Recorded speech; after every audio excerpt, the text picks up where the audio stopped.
What if I told you that Rome did not create its mythology? It conquered it, and then it made it darker. When Rome conquered Greece in 146 BC, they did not erase Greek culture. They absorbed it. They took Greek gods, Greek stories, Greek heroes, and rebuilt them into something entirely different. Zeus became Jupiter. Poseidon became Neptune. Ares became Mars. Aphrodite became Venus. But Rome was not interested in making copies. The Romans reshaped these gods to reflect their own values, power, discipline, conquest, and duty to the state. The result was a mythology that felt harder, colder, and often far more ruthless than its Greek predecessor. What began as borrowed stories evolved into one of the most influential mythological systems in human history. And once you see how Rome transformed Greek mythology, you'll never look at either civilization the same way again. Rome's relationship with Greek mythology did not begin with conquest. Long before Roman legions dominated the Mediterranean, Greek traders, settlers, and merchants were already bringing their stories to the Italian peninsula. Beginning around the 7th century BC, Roman culture became increasingly exposed to Greek religion, art, and literature. As Roman society developed, the Romans began identifying their own gods with Greek equivalents. Historians call this process interpretatio Romana. Zeus became Jupiter, Hera became Juno, Poseidon became Neptune, Athena became Minerva, Hermes became Mercury, Aphrodite became Venus, Ares became Mars, and Hades became Pluto. At first glance, it seems simple, a straightforward name change. But beneath the surface, something much more interesting was happening. The Romans were not merely translating Greek mythology, they were rewriting it. And nowhere is that transformation more obvious than with Rome's favorite god. If you want to understand the difference between Greek and Roman mythology, look at Ares and Mars. In Greek mythology, Ares was the god of war, but he was far from admired. Even Zeus viewed him negatively. Greek writers often portrayed Ares as reckless, impulsive, and destructive. To the Greeks, war was sometimes necessary, but it was never beautiful. Rome saw things very differently. When the Romans transformed Ares into Mars, they elevated him into one of the most honored gods in their entire religion. Mars was not simply a warrior, he was a protector of Rome itself. According to Roman tradition, Mars was the father of Romulus, the founder of Rome. Soldiers prayed to him before campaigns. Festivals celebrated him throughout the year. Even the month of March takes its name from Mars. The Greeks feared the chaos of war. The Romans glorified military success as a sacred duty. That single change reveals something profound about Roman culture. And the story of Rome's birth shows exactly how deeply those values ran. Many civilizations tell stories about heroic beginnings. Rome's story is different. According to Roman legend, twin brothers Romulus and Remus were the sons of Mars. As infants, they were abandoned and left to perish. Instead, they survived and were famously nurtured by a she-wolf. Years later, the brothers decided to build a city, but a dispute soon emerged. Neither could agree on where the city should stand or who should rule it. The conflict escalated. Eventually, Remus met his fate, and Romulus became the sole founder of Rome. Think about that for a moment. The greatest empire of the ancient world traced its origins back to a conflict between brothers. The story is unsettling, but it reveals how Romans viewed power. To them, greatness often required sacrifice, struggle, and difficult choices. And those same ideas shaped their king of the gods as well. Zeus and Jupiter are often treated as identical. In reality, they served very different purposes. Greek myths frequently portray Zeus as a deeply personal figure.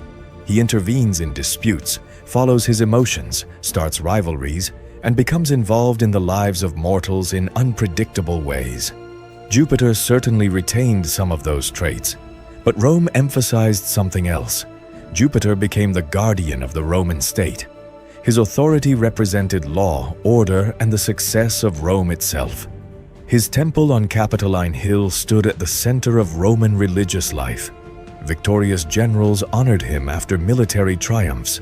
Political leaders sought his favor before major decisions. Zeus was often portrayed as a powerful individual. Jupiter became an institution. And that difference reveals one of the most important truths about Roman mythology. Greece used myths to understand humanity. Rome increasingly used myths to support an empire. If you are enjoying this, subscribe for weekly mythology content. Now let's look at the myths that Rome created for itself. Not every Roman myth came from Greece. Some of Rome's most fascinating stories were uniquely Roman. Take Janus, for example. The two-faced god of beginnings and endings had no true Greek equivalent. One face looked toward the past while the other looked toward the future. Even today, the month of January carries his name. Then there were the Vestal Virgins. These priestesses maintained the sacred flame of Vesta, a symbol of Rome's safety and continuity. Their role was both religious and political, reflecting the close relationship between mythology and government. Another famous Roman story involves the Sabine women. According to tradition, Rome's earliest population lacked enough families to grow. The resulting conflict became one of the most controversial founding stories in Roman legend. Unlike many cultures, Rome rarely hid the uncomfortable parts of its past, and that willingness to confront harsh origins carried directly into its greatest epic. The Greeks had Homer. Rome wanted its own masterpiece. That masterpiece became Virgil's Aeneid. Written during the reign of Augustus, the epic follows Aeneas, a Trojan hero who escapes the fall of Troy and begins the journey that will eventually lead to Rome's founding. But Aeneas is very different from Achilles. Achilles pursues personal honor and glory. Aeneas pursues duty. Again and again, he places responsibility above his own desires. His mission is larger than himself. His choices serve the future of Rome. One of the most famous examples involves Dido, the queen of Carthage. Despite their bond, Aeneas ultimately leaves because he believes destiny demands it. The contrast is striking. Greek heroes often chase greatness for themselves. Roman heroes sacrifice personal happiness for the state. And that theme would continue through another Roman writer whose influence still shapes mythology today. If Virgil gave Rome its epic, Ovid gave mythology its modern form. Around 8 AD, Ovid completed Metamorphoses, a vast collection of transformation stories drawn from both Greek and Roman traditions. Its influence is almost impossible to overstate. Stories like Narcissus and his reflection, Apollo and Daphne, Pygmalion and his creation, and the famous tale of Medusa reached later generations largely through Ovid's retellings. For centuries, artists, writers, and scholars used Metamorphoses as their primary source for mythological stories. As a result, many myths people consider Greek today actually come through a Roman lens. The line separating Greek and Roman mythology became blurred, and that influence extends far beyond ancient literature. It reaches into modern life itself. Roman mythology never truly disappeared. In many ways, it surrounds us every day. January comes from Janus, March comes from Mars, June comes from Juno.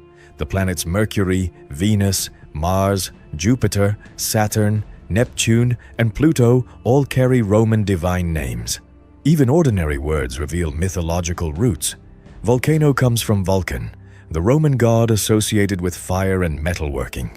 Countless government buildings still use Roman-inspired columns, domes, and architectural designs that echo ancient temples. Roman mythology became woven into language, politics, architecture, and culture across the Western world. The empire itself may have ended, but its stories never did. And that brings us to the final question. So, what do you think? Did Rome improve on Greek mythology, or did it simply make it darker? Let me know your answer in the comments below. I genuinely want to hear your perspective because this debate has been going on for centuries. If you enjoyed this deep dive into Roman mythology, make sure you check out the complete Greek mythology guide already available on this channel. And don't forget to subscribe, because next, we're tackling one of the biggest mythological battles ever discussed: Greek gods versus Norse gods. Every major deity, every comparison, every verdict. You will not want to miss it. Thanks for watching, and I'll see you in the next mythology deep dive.